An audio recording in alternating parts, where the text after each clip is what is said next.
Hey guys, and welcome back to week 1 of the NPL. This week we play against trevseedL, and he has a God Squad of Mega Mawile Salamence, which has access to Z moves, Reuniclus, Keldeo, Nidoqueen, Breloom, Persian Alola with access to Z moves, Piloswine, Slurpuff, Chandelure, Pikachu, and Murkrow.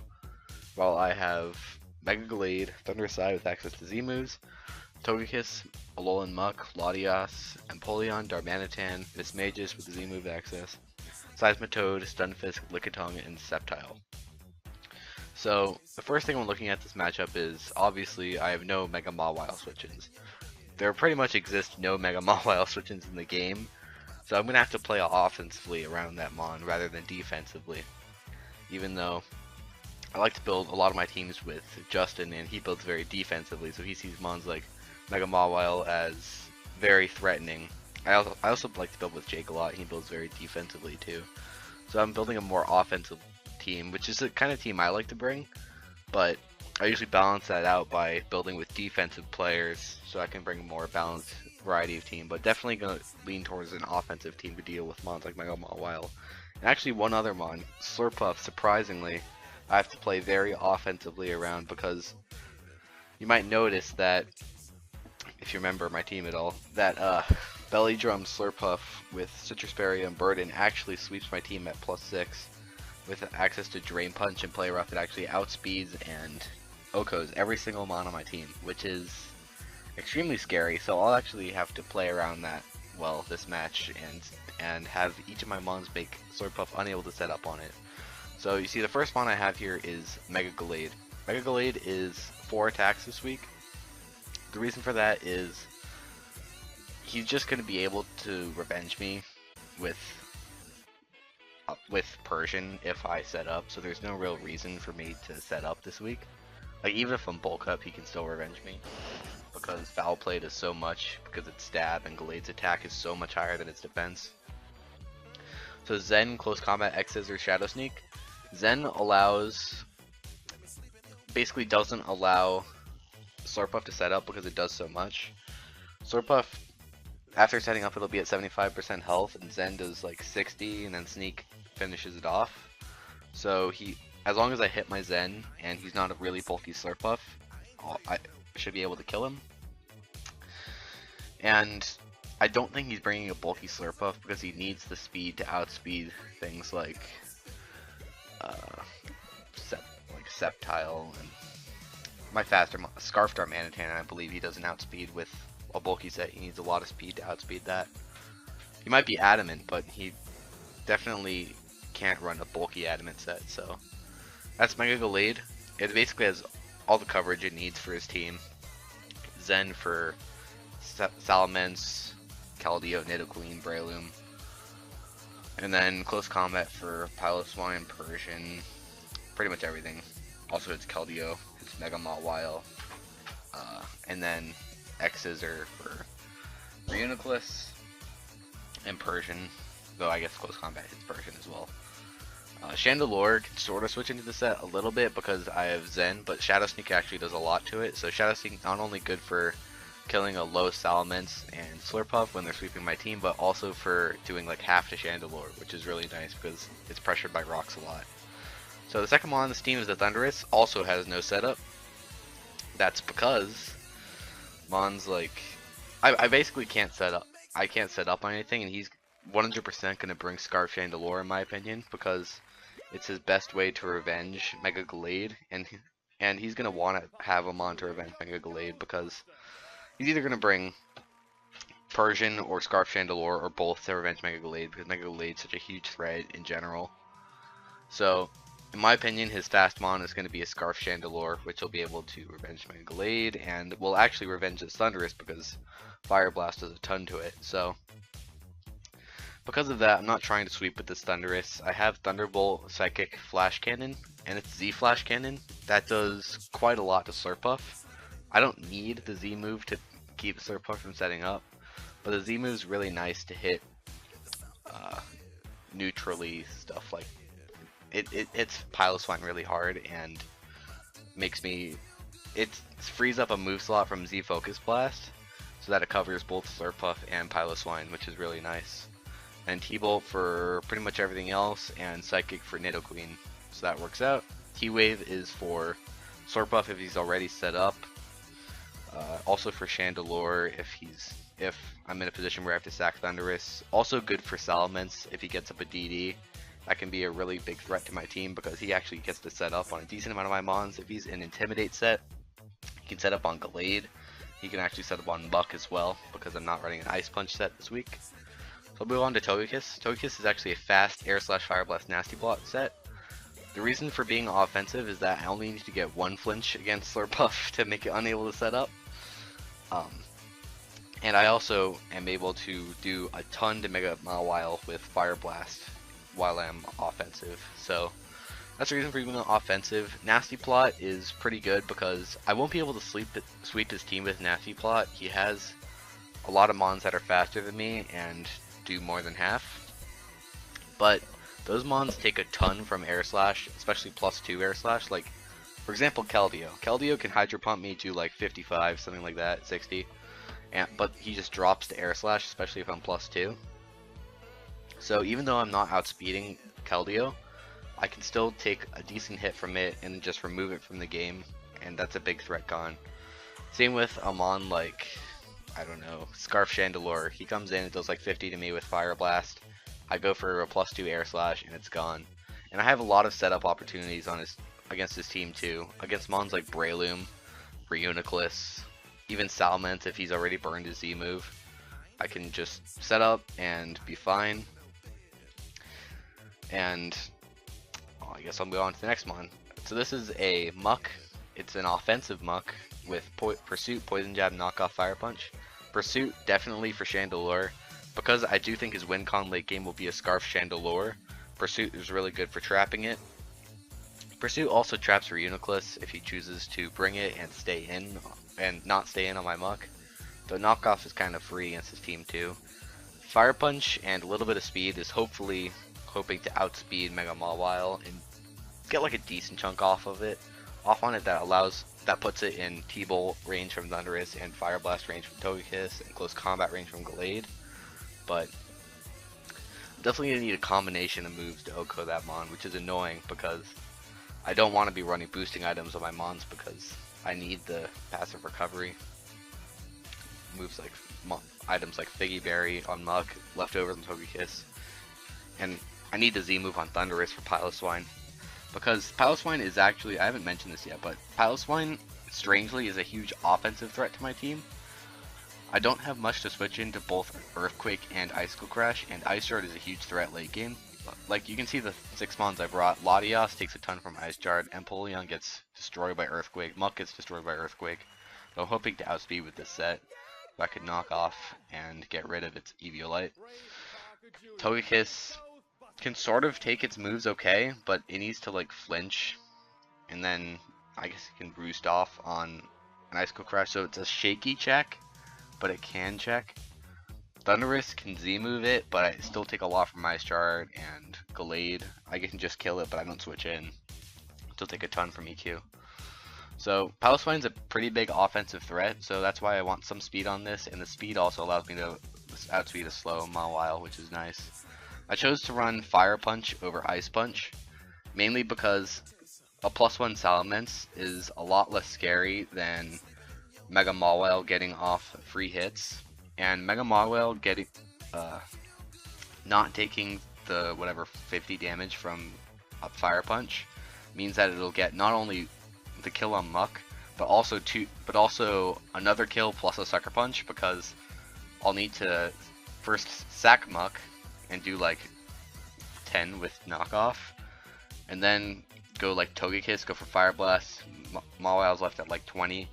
It kills Togekiss, and then I go into like Thundurus. I take like 60 from Sucker Punch, and then finally kill it.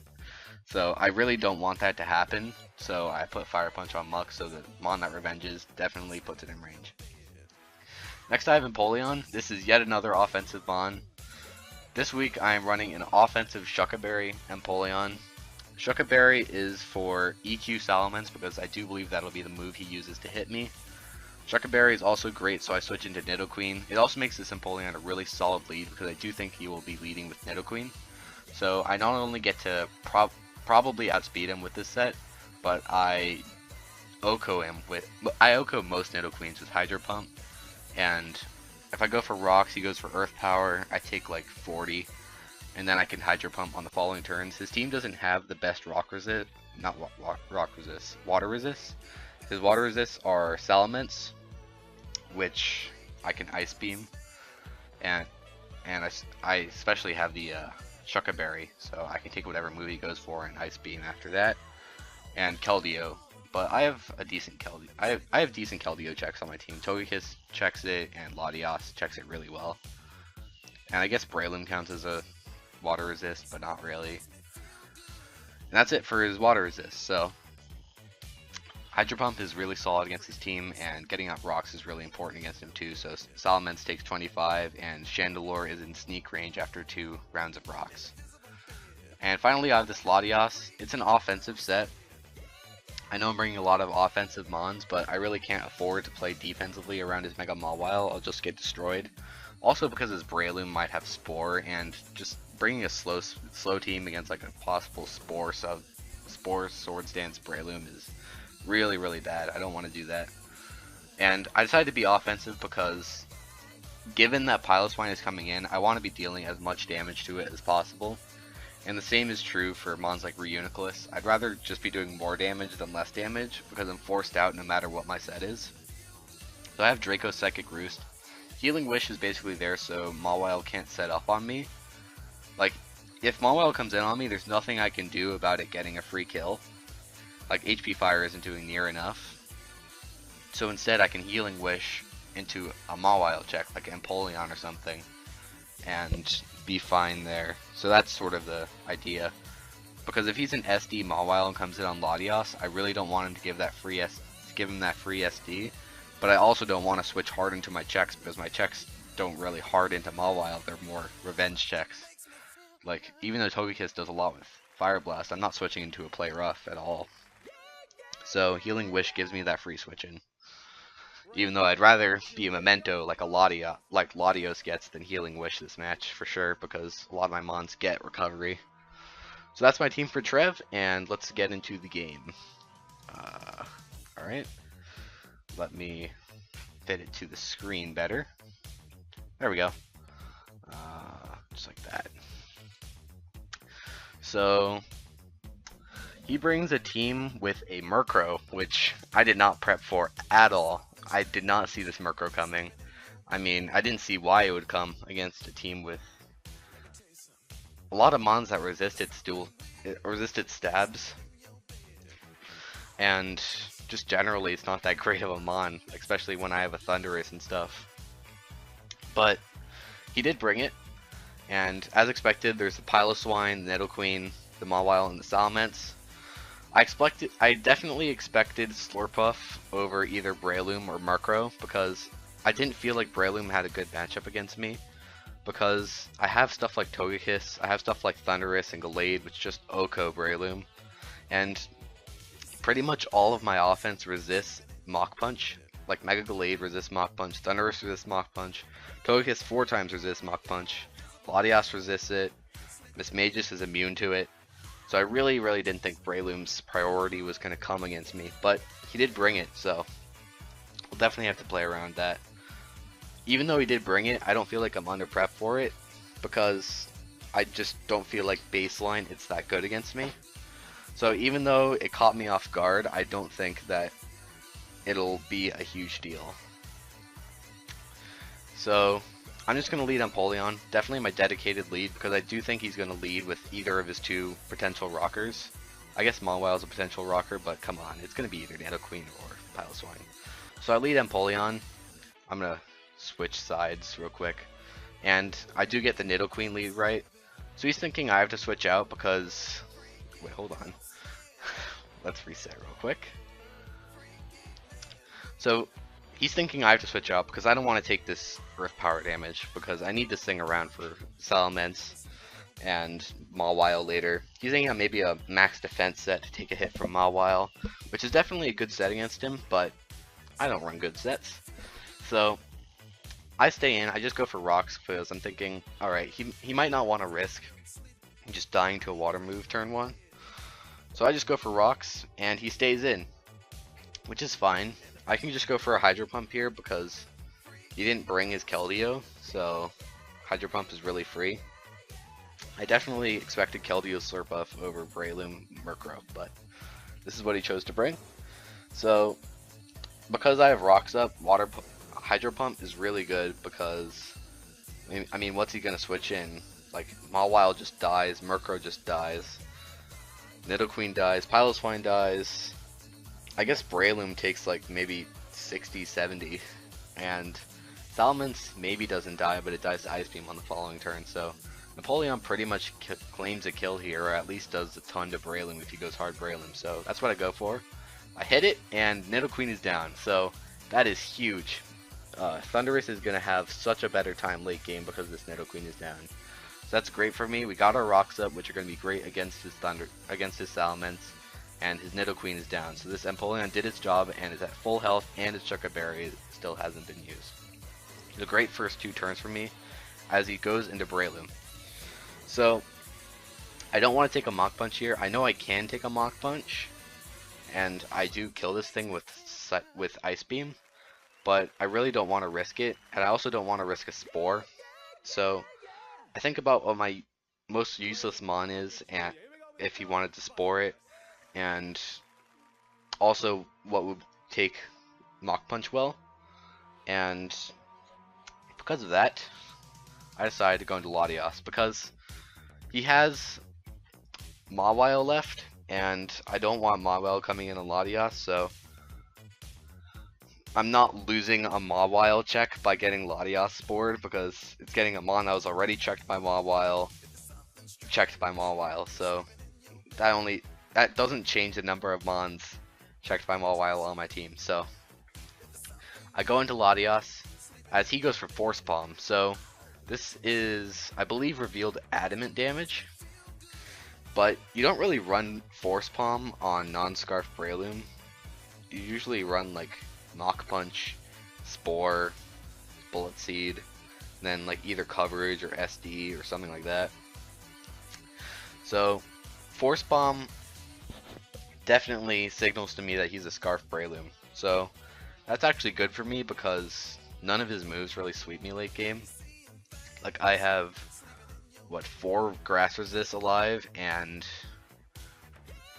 4 Fighting Resists. So yeah, because Muck, Thundurus, Togekiss, Latias all resist Grass, and Latias, Togekiss, Thundurus, Glade all resist Fighting. So Scarf Breloom I don't think is going to do much to me except maybe get off a Scarf Spore at a crucial time. So I'll have to watch out for that, but that's basically all this thing is going to be doing. So going to Latias, I have momentum here. I just decide to get off a Psychic. That does a lot to this Piloswine. It's a roll to kill for the next one because that one did 44 and he's at 44. I don't want him to get off an Icicle Crash against me. So I just decide to go straight for the Draco and take this Piloswine out. So that's a huge offensive threat to my team gone. So two of his most useful Mons and 2 of his best Thundurus checks are down. So that's looking great for my Thundurus right now. Especially since his Mawile doesn't take the hit too well, and neither does Salamence, especially after rocks. And Murkrow just dies. Breloom can be Scarf, like Rock Slide, I believe he gets Rock Slide. So that can sort of check Thundurus. So he goes into Mawile. I'm just going to go for Healing Wish. I don't want him setting up on me, and I'm just going to die here either way. Like, Latias is my most useless Mon for sure against him right now because it's the only Mon that gets checked by this Mawile. So just kill it off here with Healing Wish because I don't want him setting up an SD for free. He goes for Thunder Punch. And I don't have a Mon to Oko this. This is why I argue Mega Mawile is one of the most broken Mons generally allowed in League format, because situations like these are really hard to prep against when you don't really have a Mon to deal with it. Like, I prepped pretty hard for Mega Mawile, and it's still so hard to deal with because its Steel Fairy defensive typing makes it able to check so many Mons and just claim 2 kills for free. Like, I go Togekiss here, I go for Fire Blast, I don't kill, and he just kills me. And then I have to go Thunderous and take a Sucker Punch, which sucks, but it's what I have to do. So Thunderous unfortunately had to take a Sucker Punch, but we're here with it. He brings in Murkrow, which is strange to me. I'm thinking he'll go probably for Sucker Punch, but not really much I can do about that. So I just stay in and go for Thunderbolt, just on the off chance he doesn't. But he reveals Brave Bird. So he's a Scarf Murkrow, strangely enough, which is weird, but I guess has its merits against my team. I don't have a ton of Flying Resist. So I just go Empoleon, because I take his hits really well, and he has no Ice Beam switching left, so I just get a kill with Ice Beam. He brings in Salamence, it dies to Ice Beam. Then he brings in Breloom. So I die to Force Palm here, and I can die to Bullet Seed. So Muck is pretty good, because I have the Figgy Berry. I can take 2 Bullet Seeds, even if he gets 5 hits on both. I can take 2 Force Palms, and Poison Jab pretty much gets me a kill. So Muck is pretty free. So go into Muck, and we see some trevseedL action. So Trev is the Bullet Seed master. He coerced Jolt's Breloom last season to get only 2 seeds against his Reuniclus, and low rolls at that. But in this game, he gets 10 hits with 2 seeds and 2 crits. So Trev is proving yet again to be quite the Bullet Seed master, but luckily Muck pulls through, and his last mon is this interestingly Scarf Murkrow, and I can just go Empoleon.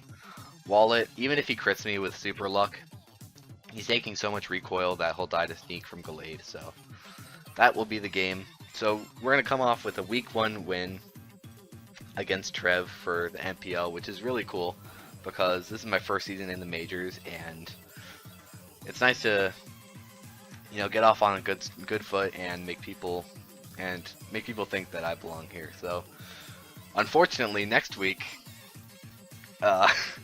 we may not be on that same foot again, because we play Gypsy King, the #1 player in the Draft League format, so we'll see how that goes. That's going to be a fun match, and a difficult one, to say the least. He has a broken team, so we'll see you guys then, and